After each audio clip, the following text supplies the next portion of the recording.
नमस्कार दोस्तों, स्वागत है आप सभी का।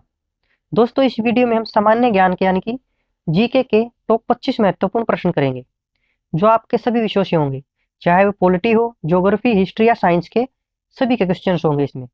और ये सारे प्रश्न प्रीवियस ईयर क्वेश्चंस होंगे, जो पिछले कई एग्जाम में बार बार पूछे गए हैं। तो आप किसी भी एग्जाम की तैयारी कर रहे हो, सभी के लिए महत्वपूर्ण होंगे। लास्ट में आपको कमेंट करके जरूर बताना कि 25 में से कितने क्वेश्चन आपने सही किए हैं।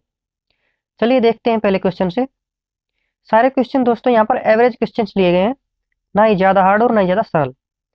देखिए अपने पहले क्वेश्चन को देखते हैं। तो दोस्तों आपका पहला क्वेश्चन है, सौर मंडल में कुल कितने ग्रह हैं? बताएंगे सौर मंडल में कुल कितने ग्रह हैं? तो दोस्तों सौर मंडल में कुल 8 ग्रह हैं। कितने ग्रह हैं? 8 ग्रह। तो याद रखिएगा, सौर मंडल में कुल 8 ग्रह हैं। यहाँ पर बी वाला आपका करेक्ट आंसर हो जाएगा। यदि दोस्तों आपसे पूछ ले कि सबसे बड़ा ग्रह कौन सा है, तो दोस्तों सबसे बड़ा ग्रह है बृहस्पति ग्रह। बृहस्पति ग्रह क्या हो जाएगा का सबसे बड़ा ग्रह? आपको याद रखिएगा, सबसे बड़ा ग्रह बृहस्पति ग्रह। तो यदि दोस्तों आपसे पूछ ले कि लाल ग्रह किसे कहा जाता है, तो दोस्तों लाल ग्रह मंगल ग्रह को लाल ग्रह कहा जाता है। किसको कहा जाता है? मंगल ग्रह को लाल ग्रह कहा जाता है। तो दोस्तों याद रखिएगा, सबसे बड़ा ग्रह कहे तो बृहस्पति ग्रह और लाल ग्रह कहे तो मंगल ग्रह। तो ये सब आपको याद रखना है दोस्तों। तो दोस्तों चलते हैं अपने अगले प्रश्न की तरफ। त्रिपिटक किस धर्म का धार्मिक ग्रंथ है? बताएंगे त्रिपिटक किस धर्म का धार्मिक ग्रंथ है? तो दोस्तों त्रिपिटक क्या है? बौद्ध धर्म का धार्मिक ग्रंथ है। तो यहाँ पर बी वाला क्या हो जाएगा? इसका करेक्ट आंसर हो जाएगा त्रिपिटक बौद्ध धर्म का धार्मिक ग्रंथ है। इसको आपको याद रखना है।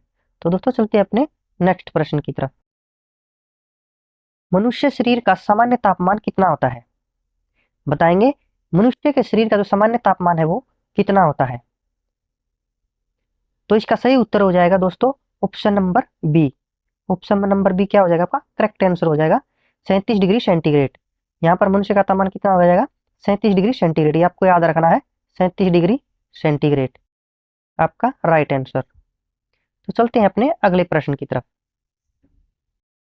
पृथ्वी की बहन किस ग्रह को कहा जाता है? बताएंगे पृथ्वी की बहन है वो किस ग्रह को कहा जाता है? तो दोस्तों शुक्र ग्रह को पृथ्वी की बहन कहा जाता है। पृथ्वी की बहन शुक्र ग्रह को कहा जाता है, यानी कि ऑप्शन बी आपका करेक्ट आंसर हो जाएगा। यदि आपसे पूछे भोर का तारा, क्या पूछे आपसे? भोर का तारा। तो भोर का तारा भी शुक्र ग्रह को कहा जाता है, ये याद रखिएगा। यदि आपसे पूछ ले भोर का तारा, तो शुक्र ग्रह को भोर का तारा कहा जाता है। सबसे बड़ा बड़ा ग्रह पूछे बृहस्पति ग्रह। मंगल ग्रह को क्या कहा जाता है? लाल ग्रह। तो ये सब आपको याद रखने हैं। भोर का तारा शुक्र, बड़ा ग्रह बृहस्पति और लाल ग्रह मंगल, और पृथ्वी की बहन पूछे तो शुक्र। तो ये सब आपको याद रखने हैं। चलते हैं अपने अगले प्रश्न की तरफ। वास्को डी गामा जब कालीकट पहुंचा तो वहां का शासक कौन था? बताएंगे वास्को डी गामा जब कालीकट पहुंचा तो वहां का शासक कौन था? तो दोस्तों वास्को डी गामा जब कालीकट पहुंचा तो वहां का शासक जमोरिन था। कौन था? जमोरिन, यानी बी वाला आपका करेक्ट आंसर हो जाएगा यहाँ पे। तो चलते हैं अपने अगले प्रश्न की तरफ। गंगा नदी को बांग्लादेश में किस नाम से जाना जाता है? तो बताएंगे गंगा नदी को बांग्लादेश में किस नाम से जाना जाता है? मेघना, पद्मा, शांगपो, जमुना। तो दोस्तों गंगा नदी को बांग्लादेश में पद्मा के नाम से जाना जाता है, यानी कि बी वाला क्या है आपका करेक्ट आंसर हो जाएगा, पद्मा के नाम से जाना जाता है। तो दोस्तों अगर आपसे पूछ ले भारत की सबसे लंबी नदी, भारत की सबसे लंबी नदी, तो भारत की सबसे लंबी नदी पूछ ले तो वो गंगा है। गंगा ही भारत की सबसे लंबी नदी है।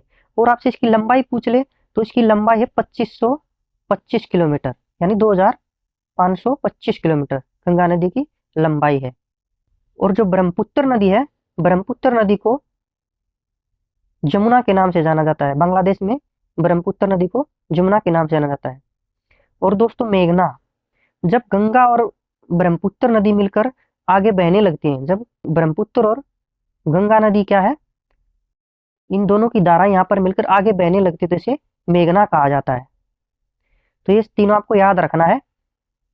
ब्रह्मपुत्र बांग्लादेश में जमुना कहा जाता है और गंगा को पद्मा कहा जाता है। जब गंगा और ब्रह्मपुत्र नदी की धाराएं यहाँ पर मिलकर आगे बहने लगती हैं तो उसे मेघना कहा जाता है। तो चलते हैं अपने अगले प्रश्न की तरफ। भारत में सबसे अधिक जनसंख्या वाला राज्य कौन सा है? बताएंगे जो भारत में सबसे अधिक जनसंख्या वाला राज्य कौन सा है? तो दोस्तों जो उत्तर प्रदेश है वो सबसे अधिक जनसंख्या वाला राज्य है। यहाँ पर ऑप्शन ए क्या हो जाएगा आपका करेक्ट आंसर हो जाएगा, ए वाला आपका ऑप्शन करेक्ट हो जाएगा। यदि आपसे पूछ लिया जाए कम जनसंख्या वाला राज्य, तो दोस्तों कम जनसंख्या वाला राज्य है सिक्किम। कौन है? सिक्किम।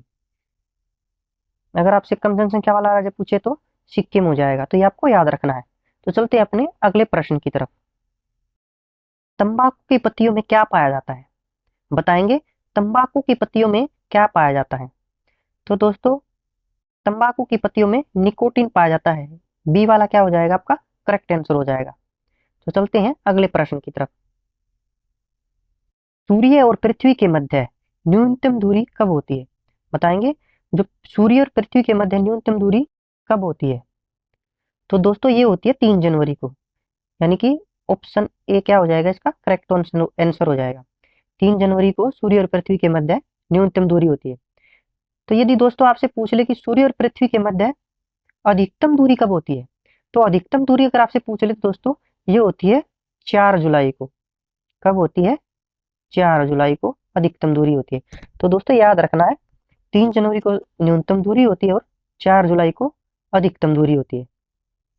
चलते हैं अपने अगले प्रश्न की तरफ। क्षेत्रफल की दृष्टि से भारत का सबसे बड़ा नहीं सॉरी क्षेत्रफल की दृष्टि से भारत का सबसे छोटा राज्य कौन सा है? बताएंगे क्षेत्रफल की दृष्टि से भारत का सबसे छोटा राज्य कौन सा है? तो दोस्तों क्षेत्रफल की दृष्टि से क्या है, गोवा आपका सबसे छोटा राज्य है, यानी कि ए वाला क्या हो जाएगा राइट आंसर हो जाएगा। तो दोस्तों ये तो हो गया क्षेत्रफल की दृष्टि से छोटा राज्य है। यदि आपसे पूछ ले कि क्षेत्रफल की दृष्टि से बड़ा राज्य कौन सा है, तो दोस्तों बड़ा राज्य है आपका राजस्थान। आपसे बड़ा राज्य पूछे तो क्या होगा? राजस्थान।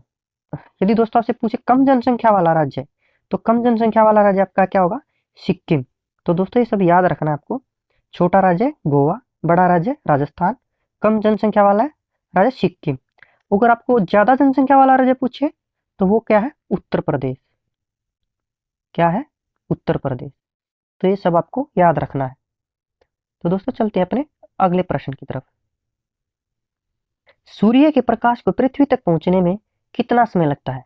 बताएंगे सूर्य के प्रकाश को पृथ्वी तक पहुंचने में कितना समय लगता है? तो दोस्तों ये लगता है आपका अप्रोक्स 8.3 मिनट। कितना टाइम लगता है?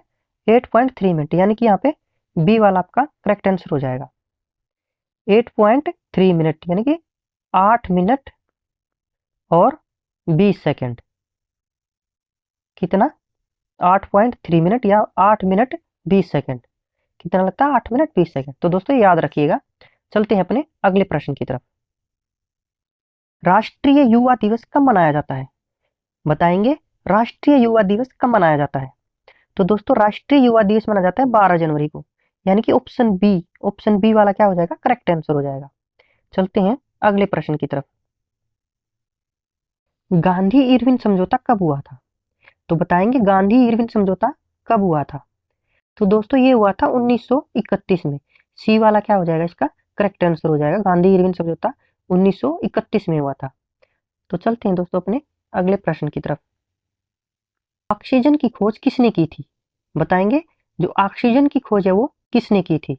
तो दोस्तों ये की थी जोसेफ प्रिस्टले ने। किसने की थी? जोसेफ प्रिस्टले ने, यानी कि ऑप्शन बी आपका करेक्ट आंसर हो जाएगा। ये याद रखिएगा जोसेफ प्रिस्टले ऑक्सीजन की खोज की थी इसने। तो चलते हैं अपने अगले प्रश्न की तरफ। वुल्लर झील भारत के किस राज्य में है? तो बताएंगे दोस्तों जो वुल्लर झील है वो भारत के किस राज्य में है? तो दोस्तों ये आपके जम्मू कश्मीर में, यानी कि बी वाला इसका करेक्ट आंसर हो जाएगा।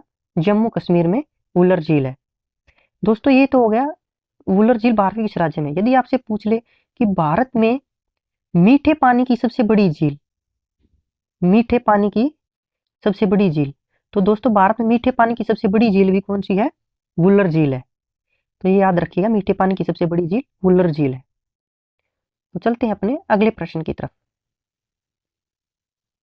संसद के किस सदन को प्रतिनिधि सभा कहा जाता है? तो बताएंगे दोस्तों संसद के किस सदन को प्रतिनिधि सभा कहा जाता है?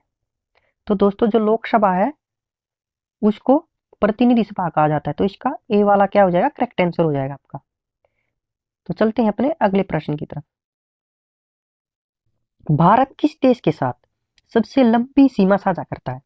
दोस्तों, जो भारत देश है वो किस देश के साथ लंबी सीमा साझा करता है? तो दोस्तों इसका सही जवाब हो जाएगा बांग्लादेश। भारत बांग्लादेश के साथ अपनी सबसे लंबी सीमा साझा करता है, यानी कि आपका डी वाला ऑप्शन करेक्ट हो जाएगा। और दोस्तों अगर आपसे पूछे इसकी कितनी लंबाई है, तो इसकी लंबाई है 4096 किलोमीटर। भारत की बांग्लादेश से 4096 किलोमीटर सीमा लगती है। तो दोस्तों ये आपको याद रखना, 4096 किलोमीटर। तो चलते हैं अपने अगले प्रश्न की तरफ। महात्मा बुद्ध को ज्ञान कहाँ प्राप्त हुआ था? तो बताएंगे दोस्तों, जो महात्मा बुद्ध को है ना, ज्ञान कहाँ पे प्राप्त हुआ था? तो दोस्तों ये प्राप्त हुआ था बोध गया में, यानी कि सी वाला इसका करेक्ट आंसर हो जाएगा। महात्मा बुद्ध को ज्ञान बोध गया में प्राप्त हुआ था, और ये हुआ था बोधि वृक्ष के नीचे। कहाँ पे प्राप्त हुआ है? बोधि वृक्ष के नीचे प्राप्त हुआ था। और जो सारनाथ है, सारनाथ में महात्मा बुद्ध ने अपना पहला उपदेश दिया था। पहला उपदेश कहाँ दिया था महात्मा बुद्ध ने? सारनाथ में। तो दोस्तों ये याद रखना है आपको। चलते हैं हमारे अगले प्रश्न की तरफ।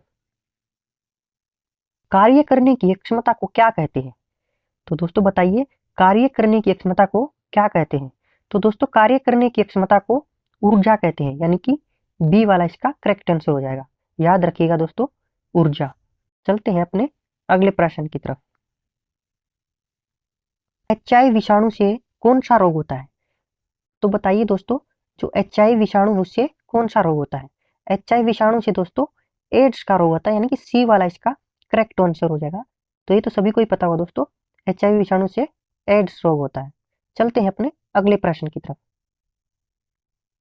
रेड क्लिफ रेखा किन दो देशों के मध्य स्थित है?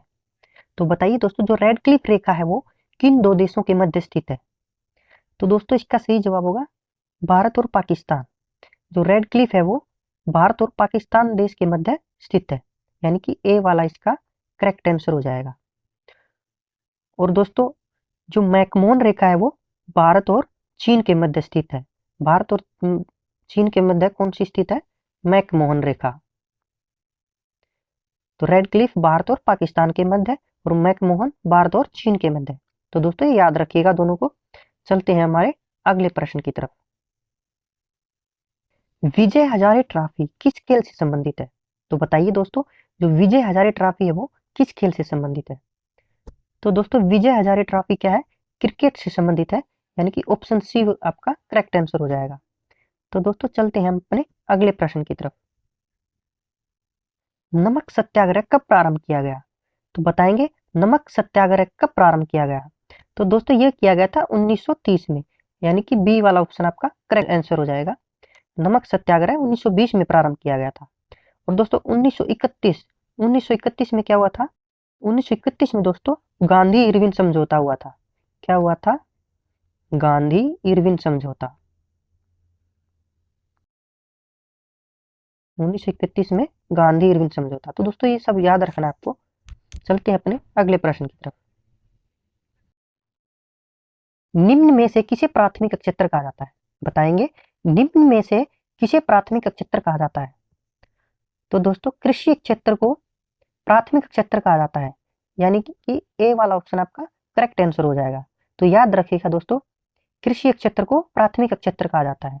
तो दोस्तों हमने यहाँ पर कंप्लीट 25 क्वेश्चंस कर लिए हैं, और इसके साथ साथ जो भी महत्वपूर्ण क्वेश्चन थे वो भी हमने साथ साथ पूरे कर लिए हैं। तो 25 में से कितने क्वेश्चन आपने सही किए कमेंट में जरूर बताइएगा। तो दोस्तों ये क्वेश्चन बहुत इंपॉर्टेंट क्वेश्चन हैं, जो हर एग्जाम में पूछे गए क्वेश्चन हैं। तो वीडियो कैसा लगा ये भी कमेंट में जरूर बताइएगा। तो मिलते हैं अगली वीडियो में। थैंक यू, धन्यवाद, जय हिंद।